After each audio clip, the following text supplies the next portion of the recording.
الحمد لله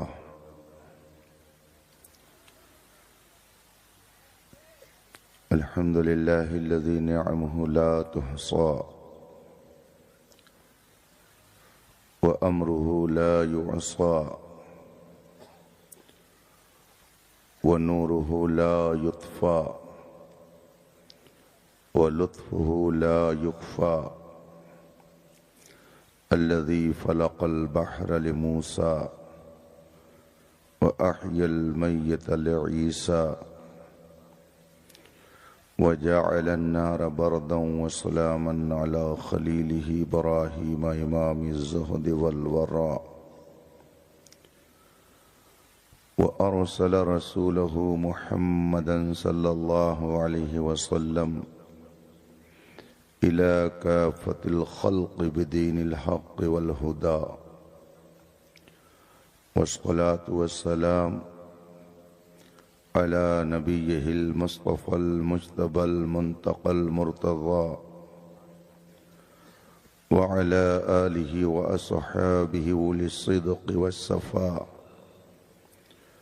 وعلماء ملته أولي الألباب والنهى أما بعد فأعوذ بالله من الشيطان الرجيم بسم الله الرحمن الرحيم ومن يؤت الحكمة فقد أوتي خيرا كثيرا صدق الله العظيم وصدق رسوله النبي الأمين الكريم ونحن على ذلك لمن الشاهدين والشاكرين والحمد لله رب العالمین۔ منبر پاک پر جلوہ فرما علماء ذوی الاحترام، ائمہ کرام، طلبہ علوم نبوت، حاضرین باوقار، السلام علیکم ورحمۃ اللہ تعالی وبرکاتہ۔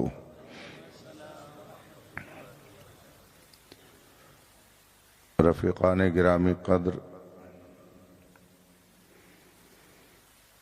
آج کا یہ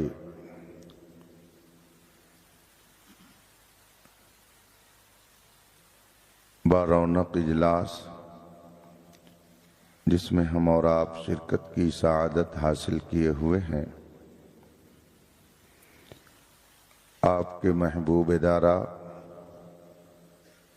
دارالعلوم معینیہ غریب نواز کے زیر اہتمام منعقد ہے۔ میں مبارکبادی پیش کرتا ہوں اساتذہ، طلبہ، اراکین و معاونین کو، خاص کر جن طلباء کے سروں پر دستار باندھی گئی انہیں اور ان کے گھر والوں کو رب تعالیٰ اپنے حبیب پاک کے طفیل ان کے سینے میں قرآن کریم کو نقش کالحجر فرمائے اور ایک جہان ان کے فیضان سے مالا مال ہو۔ مجھ سے پیشتر آپ حضرات نے علماء کرام کے بیانات سنے، شعراء کی نعتیں سنی۔ تھوڑی دیر کے لیے میں بھی آپ کے درمیان ہوں۔ اس خطے کو علمی اعتبار سے جو شہرت حاصل ہوئی اور یہاں کے دینی ماحول سے دوسرے علاقے کے لوگ جو متعارف ہوئے، بلا شبہ گرامی مرتبت حضرت علامہ مفتی عبد المنان صاحب علیہ الرحمہ کی محنتوں کا ثمرہ ہے۔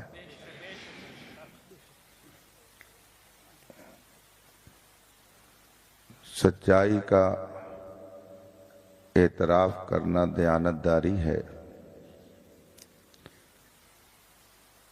کسی کی عظمت کا اعتراف کرنے کے لیے بھی باعظمت ہونا چاہیے۔ مجھے خوشی ہے کہ تقریباً 25 سال سے جس شہر اور علاقے کا نام میں یہاں کے طلباء کے ذریعہ سنتا رہا، آج اس علاقے میں میری حاضری ہو رہی ہے۔ دارالعلوم تنویر الاسلام امرڈوبھا، جہاں پر خطیب البراہین صوفی باصفا حضرت صوفی محمد نظام الدین صاحب علیہ رحمت و رضوان نے اپنے پاکیزہ کردار کی خوشبو سے لوگوں کے دل و دماغ کو ایک طویل عرصے تک معطر کیا، اور اپنے کردار و عمل سے بے شمار لوگوں کو دلدل سے نکال کر راہ راست پر لا کر کھڑا کیا، زیور علم سے انہیں مزین کیا۔ ان میں سے ایک ذات حضرت مفتی عبد المنان صاحب علیہ رحمہ کی بھی ہے۔ اور پھر مفتی صاحب علیہ رحمہ جب اس خطے میں جلوہ فرما ہوئے تو انہوں نے حضور صوفی صاحب علیہ رحمت و رضوان کی برکتوں کو بھی اس علاقے میں پھیلایا، اور حضرت صوفی صاحب رحمت اللہ تعالی علیہ کی آمد سے اور برکتوں میں یہاں اضافہ ہوا۔ رب تعالی ان بزرگوں کے فیض و برکات سے ہم سب کو، آپ سب کو مالا مال فرمائے۔ آئیے مصطفیٰ جان رحمت سروری کائنات فخر موجودات نبی مکرم شفیع معظم صلی اللہ علیہ وآلہ وصحبہ وسلم کی بارگاہ قدس میں درود و سلام کا نذران عقیدت پیش کریں اور پڑھیں۔ اللہم صلی علی سیدنا و مولانا محمد معدن الجود والکرم و آلہ الکرام اجمعین۔ حضرات، چونکہ یہ جلسہ دستار بندی ہے، حفظ و قرات کے طلباء کو دستار اور سند سے نوازا گیا۔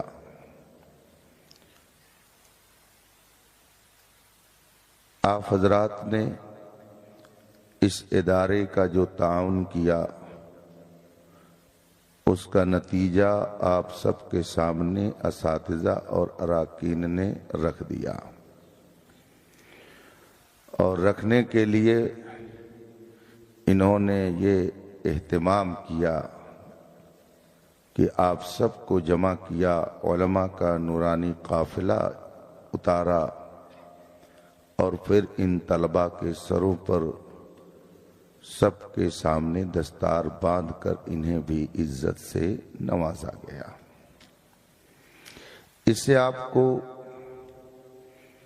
بلا شبہ یہ سبق مل گیا ہوگا کہ علم وہ چیز ہے کہ جو گمنام کو مشہور انام بنا دیتی ہے۔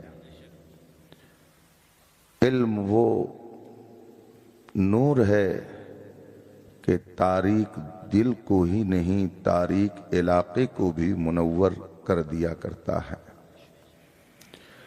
معمولی انسان بھی علم حاصل کرنے کے بعد بڑے بڑوں کی صف میں بیٹھنے کے قابل ہو جاتا ہے۔ علم وہ چیز نہیں ہے کہ جس کی اہمیت اور فضیلت کو گھنٹوں بیان کیا جائے۔ کون ایسا شخص ہے جو اس کی اہمیت سے انکار کر سکتا ہے؟ کچھ لوگوں نے آج نعرہ لگایا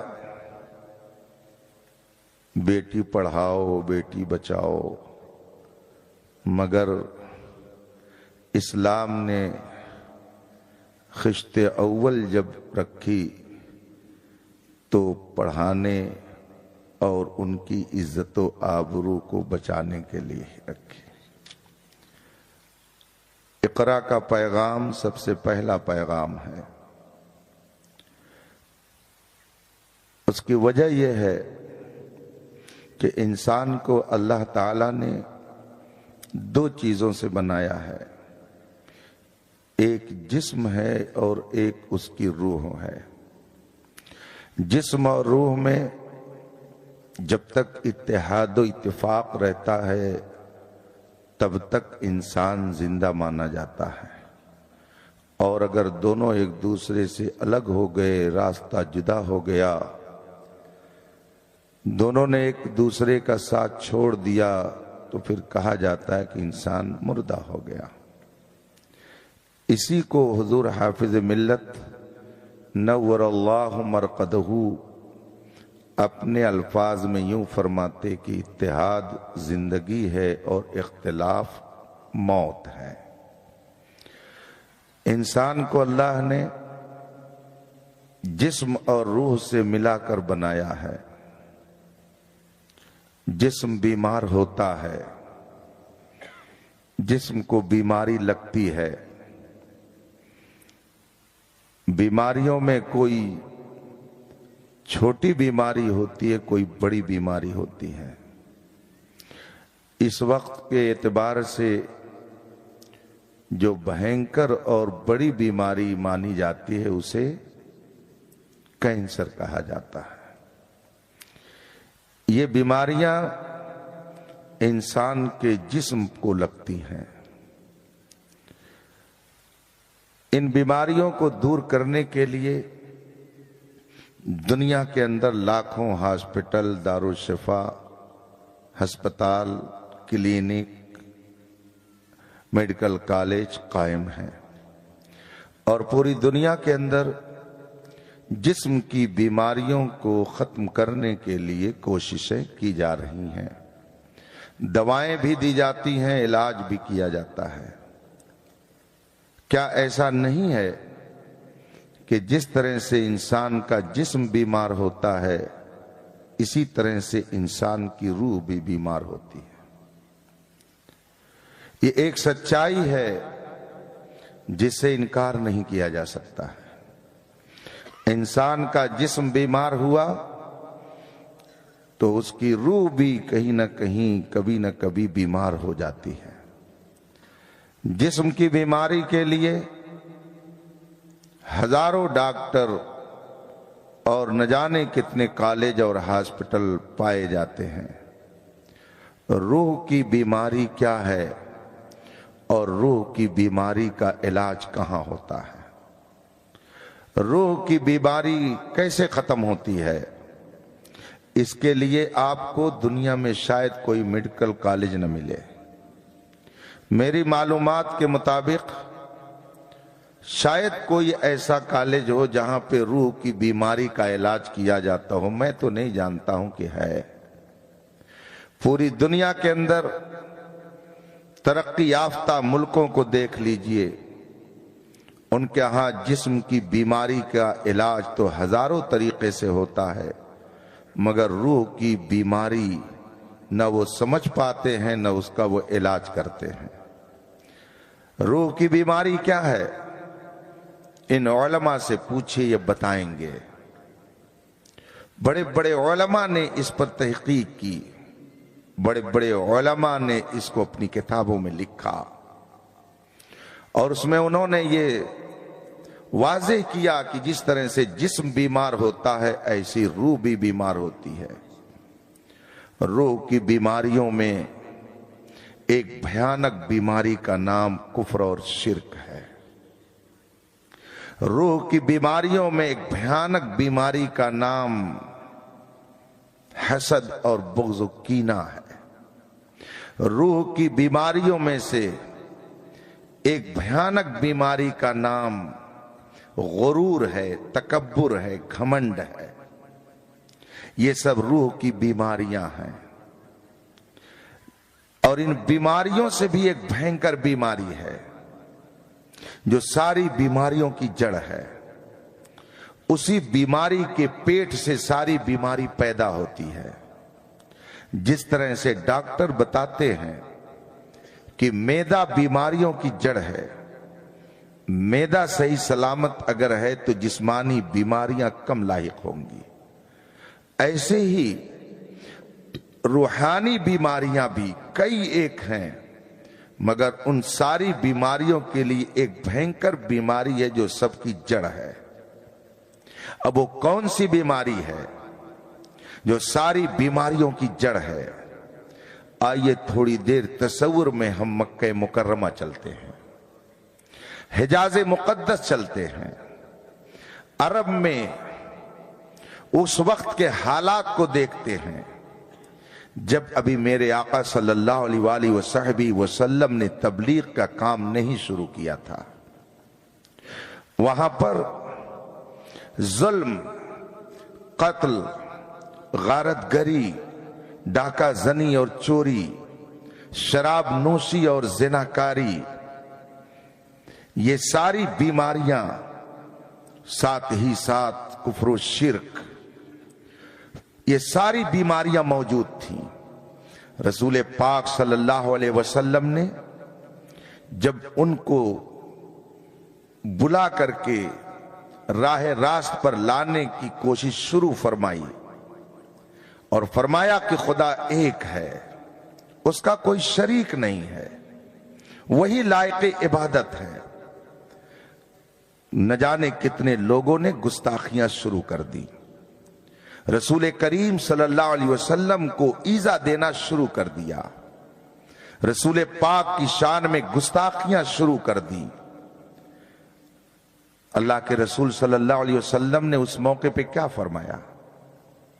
جب لوگوں نے آپ کا انکار کیا، خدا وحدہ لا شریک کو ایک ماننے کے موڈ میں نہ آئے اور انہوں نے انکار کر دیا، رسول پاک کی رسالت کا انکار کیا، رسول پاک کو اذیت دینی شروع کر دی، تو میرے آقا صلی اللہ علیہ وسلم نے اس موقع پہ کیا فرمایا؟ کیا فرماتے ان سے؟ علماء بیٹھے، آپ ان سے پوچھئے۔ حدیث میں، تاریخ میں جو کلمات آئے ہوئے ہیں ان کلمات میں یہ جملہ بھی ہے، اللہم اہد قومی فإنہم لا یعلمون، اے اللہ میری قوم کو ہدایت دے دے۔ کیوں ہدایت دے دے؟ میری قوم کو ہدایت دے دے۔ رسول پاک نے آگے کیا فرمایا؟ میری قوم کو ہدایت دے دے اس لیے کہ ان کے پاس دولت نہیں ہے۔ کیا رسول پاک نے یہ فرمایا کہ اللہ میری قوم کو ہدایت دے دے، ان کے پاس وقار نہیں ہے، ان کے پاس پراپرٹی نہیں ہے، ان کے پاس اقتدار نہیں ہے؟ رسول پاک صلی اللہ علیہ وسلم کے کلمات جو روایت میں موجود ہیں وہ یہ، اللہم اہد قومی فإنہم لا یعلمون، اے اللہ میری قوم کو ہدایت دے دے اس لیے کہ ان کے پاس علم نہیں ہے، ان کے پاس علم نہیں ہے۔ اس کا مطلب ہے کہ آدمی اگر شرک کی بیماری میں مبتلا ہوتا ہے تو اس کی وجہ یہ ہے کہ وہ جہالت کی بیماری میں مبتلا ہے۔ آدمی اگر کفر کرتا ہے تو جہالت کی بنیاد پر، آدمی اگر ظلم کرتا ہے تو جہالت کی بنیاد پر، آدمی اگر شراب نوشی کرتا ہے تو جہالت کی بنیاد پر، آدمی اگر زنا کرتا ہے تو جہالت کی بنیاد پر، آدمی اگر تکبر، غرور و گھمنڈ کرتا ہے تو جہالت کی بنیاد پر۔ ساری بیماریوں کی جڑ جہالت ہے۔ اسی لیے رسول پاک صلی اللہ علیہ وسلم نے خدا کی طرف سے جو سب سے پہلا پیغام قوم کو دیا وہ اقرا، پڑھو، جب پڑھو گے تو تمہیں پتا چلے گا کہ تمہارا مقصد زندگی کیا ہے۔ جب پڑھو گے تب پتا چلے گا کہ تمہارا خالق و مالک کون ہے. جب آپ پڑھیں گے تب پتا چلے گا زندگی گزارنے کا سلیقہ کیا ہے. ابھی میں آ رہا تھا آپ کے لیے اس آبادی میں، اندور ایئرپورٹ سے چلا. اگر مجھے رہنمائی کے لیے ڈرائیور نہ دیا گیا ہوتا اور میں نے اس گاؤں کا راستہ اس سے پہلے کبھی نہ دیکھا ہوتا تو 1000 جگہ مجھے پوچھنا پڑتا. آج بھی اگر کوئی انجانا کسی راستے پر چل پڑے کہیں کسی گاؤں میں جانے کے لیے تو اسے نہ جانے کتنی جگہوں پہ پوچھنا پڑتا ہے. اس کا مطلب ہے کہ اگر 10 کلومیٹر کا سفر کرنا ہے تو بغیر علم آپ اس 10 کلومیٹر کا سفر نہیں کر سکتے. اگر آپ اس دنیاوی راہ کو بغیر علم کے صحیح ڈھنگ سے طے نہیں کر سکتے تو 70 اور 80 سال کی زندگی کو اسلامی راہ پر بغیر علم کے کیسے آپ گزار سکتے ہیں؟ آپ اس زندگی کو کیسے لگا سکتے ہیں منزل مقصود تک؟ اسی لیے رسول پاک صلی اللہ علیہ وسلم نے سب سے پہلا پیغام جو امت کو اور قوم کو دیا وہ پڑھنے کا پیغام ہے. پڑھو گے تو سمجھ میں آئے گا کہ انسان کی زندگی کا مقصد کیا ہے. آپ پڑھیں گے تو آپ کو پتا چلے گا کہ رب قدیر نے اس کائنات کو بنایا ہے تو اس کا مقصد کیا ہے. آپ نے کبھی ان علماء کرام کو شادیوں میں ڈانس کرتے ہوئے دیکھا ہے؟ آپ نے کبھی ان علماء کرام کو یا کسی ادارے کے شیخ الحدیث کو، کسی دارالافتاء کے مفتی کو، کسی دارالقضاء کے قاضی کو، کسی حافظ قرآن کو، کسی عالم دین کو آپ نے شادی میں ڈانس کرتے ہوئے دیکھا؟ ان کو شراب پی کر چوراہے پر کسی کی بہو بیٹی کی عزت کو لوٹتے ہوئے آپ نے دیکھا؟ نہیں دیکھا ہوگا آپ نے. آپ کو کوئی شیخ الحدیث ایسا نہیں ملے گا، آپ کو کوئی عالم ربانی ایسا نہیں ملے گا. آخر کیوں؟ کیا وہ اس دنیا سے ہٹ کر رہتے ہیں؟ جو دل آپ کے پاس ہے کیا ان کے پاس نہیں ہے؟ جو آپ رکھتے ہیں کیا یہ نہیں رکھتے ہیں؟ جو پیر آپ کے پاس ہے کیا اس سے ہٹ کر کے کوئی پیر ان کے پاس ہے؟ جو دل آپ کے پاس ہے وہی دل ان کے پاس ہے. جو آنکھ آپ کے پاس ہے وہی آنکھ ان کے پاس ہے. جو پیر آپ کے پاس ہے وہی پیر ان کے پاس ہے. اور ایسا بھی نہیں کہ ان میں جتنے بیٹھے سب لا ولد ہوں، ان کی اولاد نہ ہو. اور ایسا بھی نہیں ہے کہ یہ شادیوں میں شرکت نہ کرتے ہوں، یہ شادیوں میں شرکت بھی کرتے ہیں، بلکہ اپنے بیٹے کی بھی شادی کرتے ہیں، بیٹی کی بھی شادی کر چکے ہوں گے، بارات میں بھی گئے ہوں گے. لیکن آپ نے انہیں کیوں نہیں دیکھا تھرکتے ہوئے؟ انہیں کیوں نہیں دیکھا شراب پیتے ہوئے؟ انہیں کیوں نہیں دیکھا آپ نے ماں بہو بیٹی کی عزت کو نیلام کرتے ہوئے؟ اس لیے کہ اللہ نے انہیں علم دے دیا، رب نے انہیں علم کی دولت عطا کر دی.